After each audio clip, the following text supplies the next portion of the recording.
The Portsmouth Police Headquarters was constructed in 1975. Actually, before the current police headquarters was built, the police force was in the basement of the town hall. In 1995, mainly to accommodate the first female officer on the force, a small addition on the back of the headquarters was built.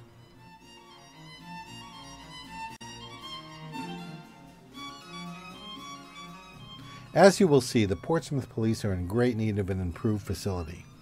The town has purchased the vacant land adjacent to the headquarters. Hopefully, the vision of a new public safety complex will become reality in the future.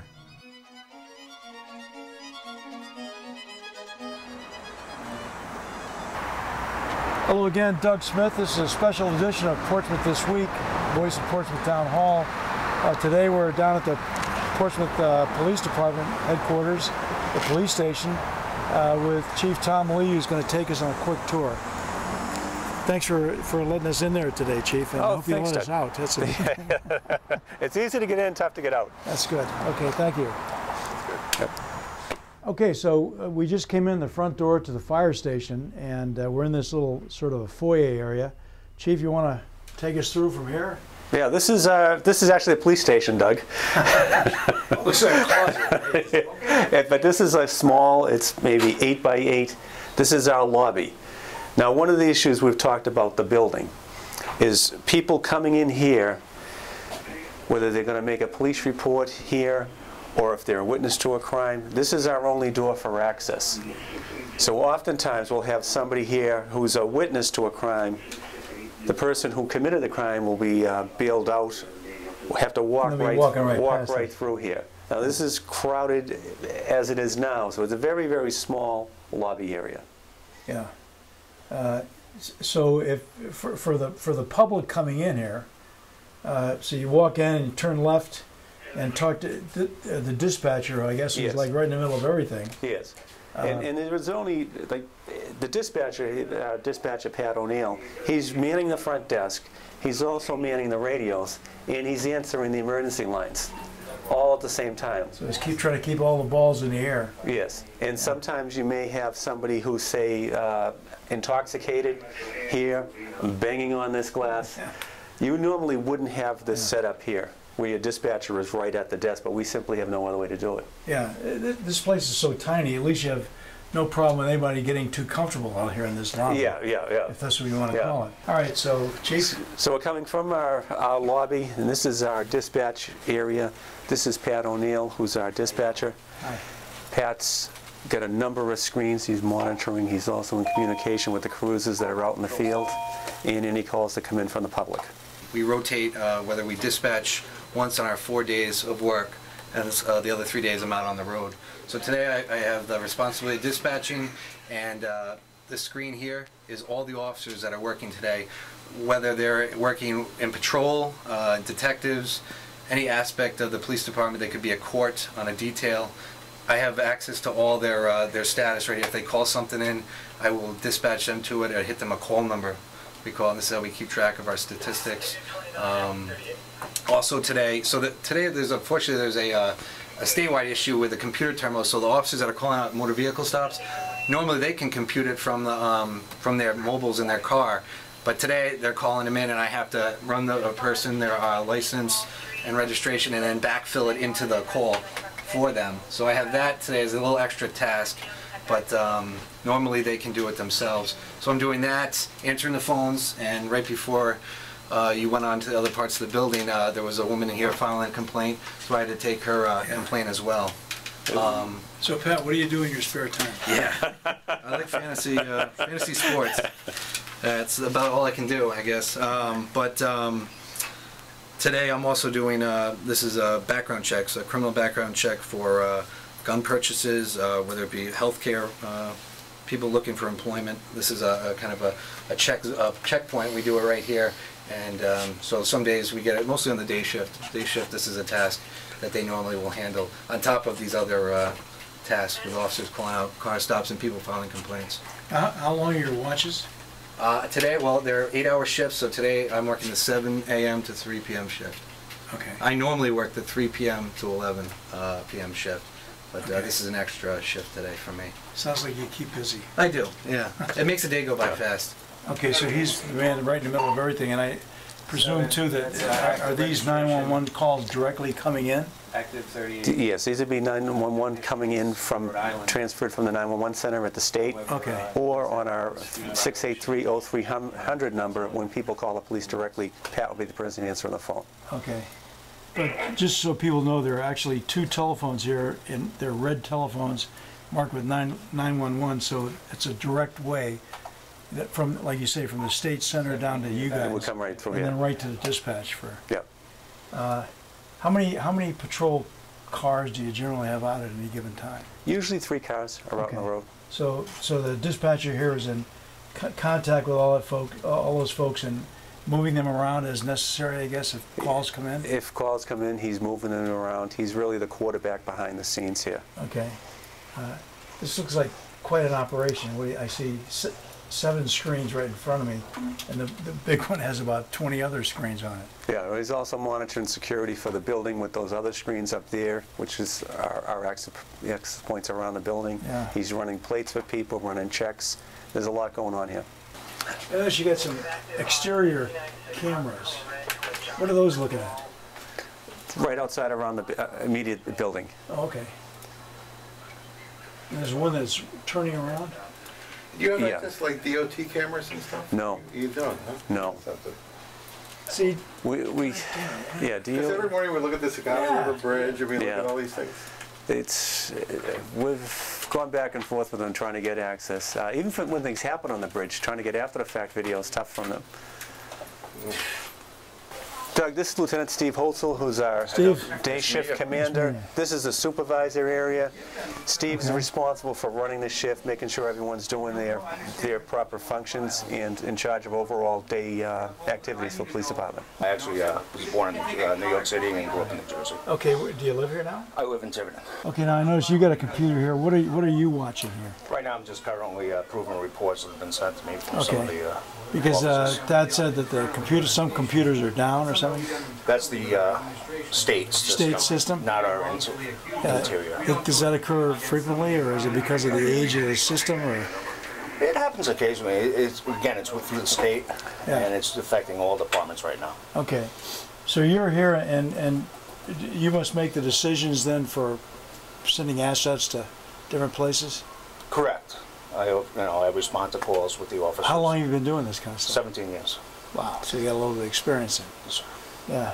Is there anything that you could want people to know that would make your job easier? I don't think you have the time for that right now. Probably not. It's only a half-an-hour show, so I know, that's why. yeah. Yeah, because it looks like you guys are pretty bare bones managed. Correct. You're the day guy, I'm the day shift lieutenant, correct. and then is there a night superintendent as There's well? a second shift lieutenant and a third shift lieutenant and a sergeant on each shift as well. Okay, so you guys stay on a watch rotation basis? Correct. What kind of rotation, just out of curiosity? What we work is 4 on 2 off. 4 on 2 off, yeah, Yes. okay. And lots of other shifts in between. Oh, really? So you guys do other shifts as well? Absolutely. Yeah, Like there's patrol and things like that, or? patrol, Oh, we yeah. constantly have road jobs. And Okay, wow. So if somebody would have to come through them to get to you on a telephone, then I assume, oh, correct. because they would call 0300, the basic number. Yeah, they come, and Pat would transfer it over, yeah. Doug, he's like an arm wrestling champion. You don't want to mess with him. You don't want to mess with this I guy. just got that sense when I shook his hand. You know? Okay, so this cell block, and basically, what do you have? 2 cells? Four cells, cells, one- yeah. 2 on each side? 2 on each side. And again, this is the old swinging door system that they had in the 1800s. We still use it. Actually, this was a recent addition. When we just put this on this year. We have plexiglass, so we obviously prevent someone from trying to hang themselves on the bars. We didn't even have that before. Jeez. So this is obviously in a modern police station, you have electronic sliding doors. If there was ever a fire or we have to evacuate the station, we do fill up every weekend, you have to come in here and physically open up every door with the old key to get people out. Wow. So it's just, the cell block is in need of renovation, and as part of the study that we talked about earlier and looking at the building, this is something we also have to consider is modernizing our cell block. Now, do you have cameras watching this? We do. We have a camera in every cell. We have cameras. Okay, and that's part of what the guy's seeing in there. Yes, he's watching that. So we do monitor the prisoners via camera. Yeah. And everything's recorded from the moment you come in the station. We constantly record, so it's always being recorded in here in the building. Okay. Our interactions with prisoners. Well, if someone's in danger of hurting themselves, or if somebody is having some mental health problems, this is the type of cell we use. So it's a padded cell, so they can't harm themselves. The door's completely padded. The walls are completely padded. Yeah. You look right at home in there, Doug. Yeah, I know, it's scary, though. It's very claustrophobic. Yeah. And we try not to hold them for long. Yeah. We want to get them out and transport it to a hospital, usually. Yeah. So this is very much a short-term room we're going to hold you in. Well, just remember, I never want to come in here again. If a prisoner is coming into the building, okay, Doug, this is our Sally Port area. Okay, so people will come through and go right to here. If you look at it here, when you have a cruiser in here, and I'm just going to open the door to the car.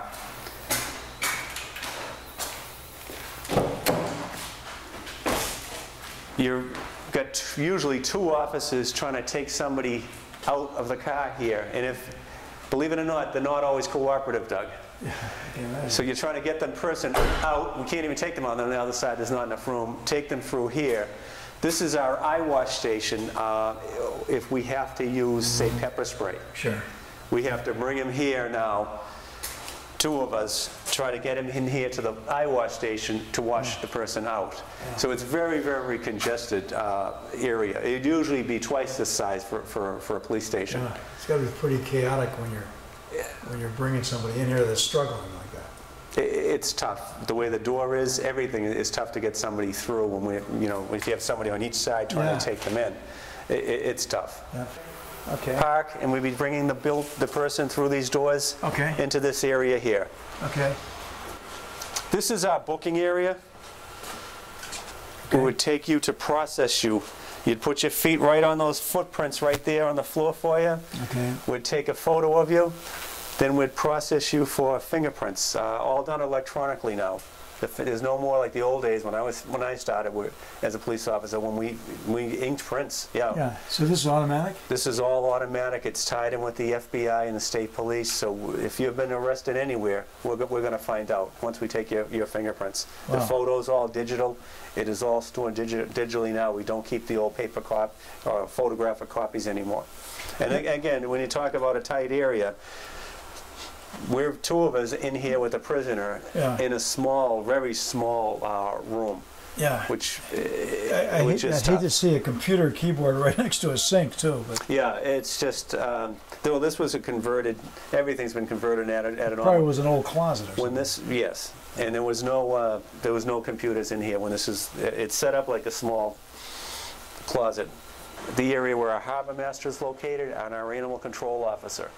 We don't have a real roll call room like most police departments. We're too small, so that maybe an officer would be in here writing reports, but you have the harbor master doing his work, and our animal control officer. Who happens to be here? Who happens to be here. Hi, how are you? Ariel Fisher, who is our animal control officer. Ariel's been through the Portsmouth This Week. Ariel's been on, but this is where she does her work when she's inside the building, if she's not out in the street looking for lost animals. Yeah, so not much room for expansion if you... No, there's really no room for expansion. This soda machine was out in the front lobby, and there was no room for it, so we had to move it back here. Yeah. Again, just trying to stick things wherever we could. But in most police departments, the animal control officer would have her own area, the harbor master would have his or her own area, and you would have a large patrol room where you could give actual briefings rather than a small room that we have here. So, Bill, what is this? This is a combination of everything. Our mechanical room. It's also where our telephone communication equipment comes in from the outside world to the inside world. It's also our water, domestic water, hot water. our emergency radio communications. It's where we also store our patrol bags because we don't have adequate space in our locker room. So we had to add some cubby holes as well as our yeah, I see them on the side there. our interdepartment memos in there. If we take a look around the corner, we'll see some of the equipment. Okay. So we have our camera system for the department, the exits in our security for the building, as well as our monitoring of our prisoners. All the cells have cameras in them. That's here. This is our phone system. Comes in here. This is how we send memos back and forth to each other, Yeah. and you know, old snail mail. But this is also where the patrol guys keep their equipment that they have to take out on the road with them. A lot of it is mandated equipment from different patrol bags and all that good stuff. So kind of a general purpose storage place here. Yes, it's also where our power is supplied and our transfer switch for the You guys have an generator. emergency generator, right? Correct. HVAC systems in here. Jeez, just about everything. And I guess what's interesting to me is you have all your electricity and all your communications coming gets into better. a place where your water heater is. It gets better behind you. Okay. We have officers coming in here. Pick up right here? 12 cubby holes here on this side. They're grabbing gear. As you can see, the phone lines and everything's right there. Susceptible to damage inadvertently by grabbing your patrol gear when you're rushing out for an emergency call. Yeah, you pulled something out. And yeah, now the phone systems are down. Yeah. If we come into this room, this is our the police and fire radio system is housed here. It comes in through the antennas, and right behind it is the water heater, about a 120-gallon. Okay, so this is the police and fire? Police and fire Radio system. which is also the EMA system. Okay. It's all housed right here, right next to domestic hot water. And the thing is, as I recall, a couple of storms ago, your emergency generator went down, Yes, sir. and we were without power. What did that do to this? We had no power. We had no radios? We have a battery backup that lasts, a short period of time, and then after that, the repeater system is down, and it's a point-to-point radio system. Yeah. The batteries and the radios, but it's a limited communications. Jeez. So Doug, when you're looking at the hallway here, I mean, this is maybe 3.5 feet, much smaller than what a normal building would have under It seems today's kind of cramped. building standards, and two people can barely pass each other in the hallway. Out of the issues with having a building that's not made for today's work is this is our interview room. It is also our female holding area. It is also our juvenile holding area. It's just everything is in this one room. So if you have people in here, you can't use it for the other functions. We don't have separate interview rooms or holding areas like a modern police station is. We don't have a real juvenile area. Many things are missing from the building. And again, so this would be the area where we hold female, but it's also our juvenile holding area, and we can't do that all together because if one's in here, we can't use it for anything else. Yeah. But this is also the detective's interview room. So it's very, it's not a good setup. Yeah, I can see that.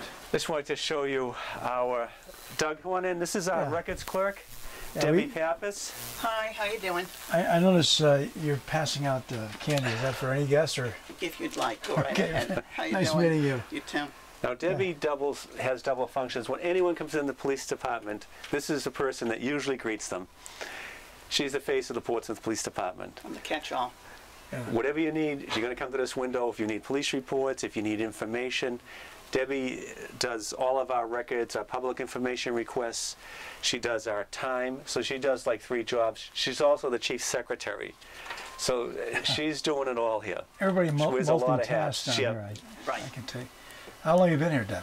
26 years. So you know where all the bones are buried then, and what the background is. Can't and talk about it. That's why she's my secretary. Absolutely.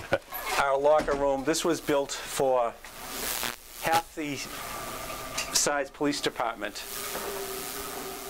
half of these lockers were taken from the old high school. When the high school got new lockers, we took their old ones. I think I recognize them here. Just so we could stick them in here. And obviously the officers have no room for their equipment in these lockers. Yeah. This room should probably be 3 or 4 times the size it is if they're having 33 men use this. Yeah. So this is the new section, the new wing of the building. And it started because we hired a female police officer back in the early 90s, and we had no locker room. So they had to physically build an addition on this building to accommodate a female officer. They put just a couple of small lockers in it, and this is real tight in here. Yeah. But if we hire anybody else, we have 4 female employees, we're going to have to build a new area anyhow. Talk about tight, I guess. Wow. Yeah, it's tough to really imagine, kind of get in here and trying to put your uniform on, and if there's 2 ladies in at a time, they actually take turns, and one waits outside and the other goes back because there's no room for 2 people to get dressed here. Yeah. Going back here, Doug, this is our records area.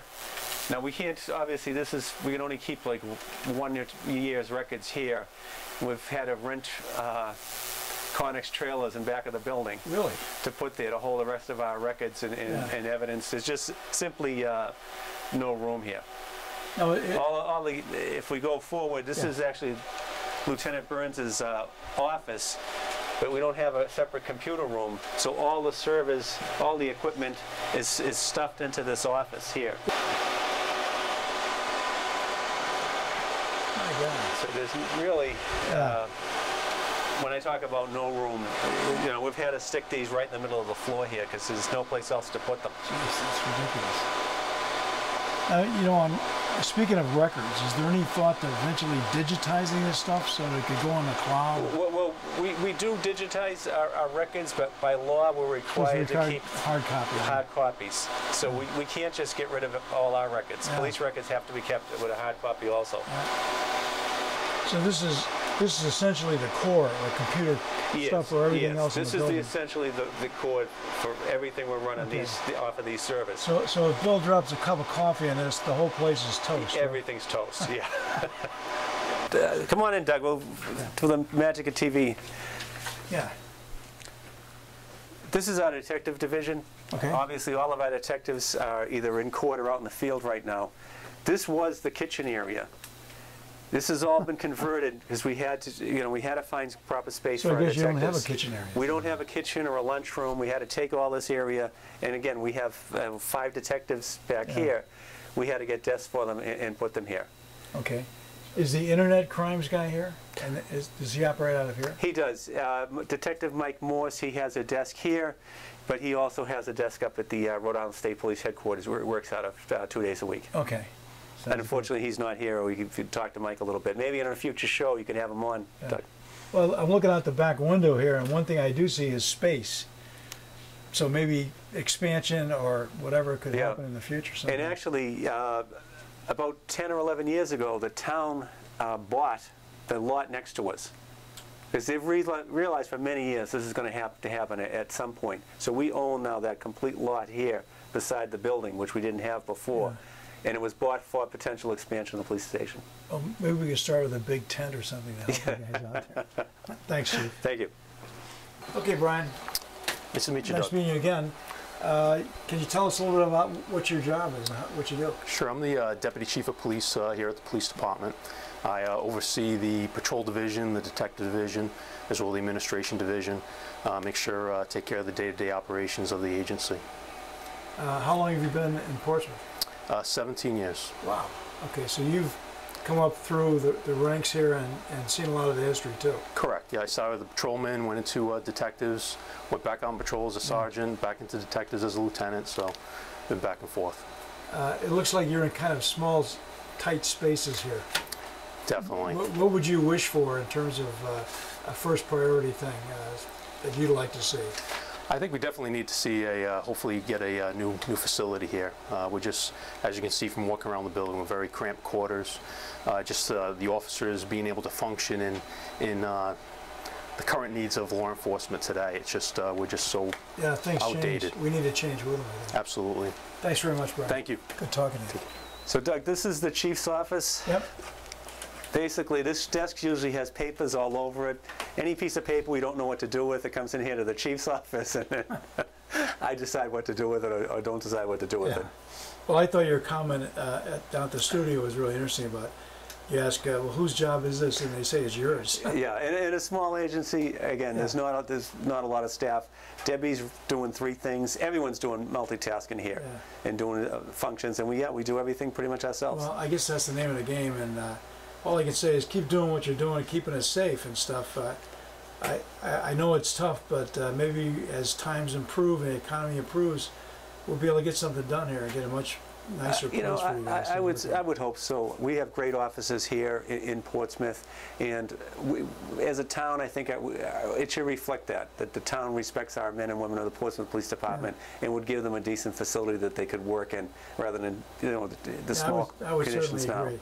Hey, listen, thanks so much for taking your Doug. time today. Thank you very much. Appreciate it. Yep.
Bye.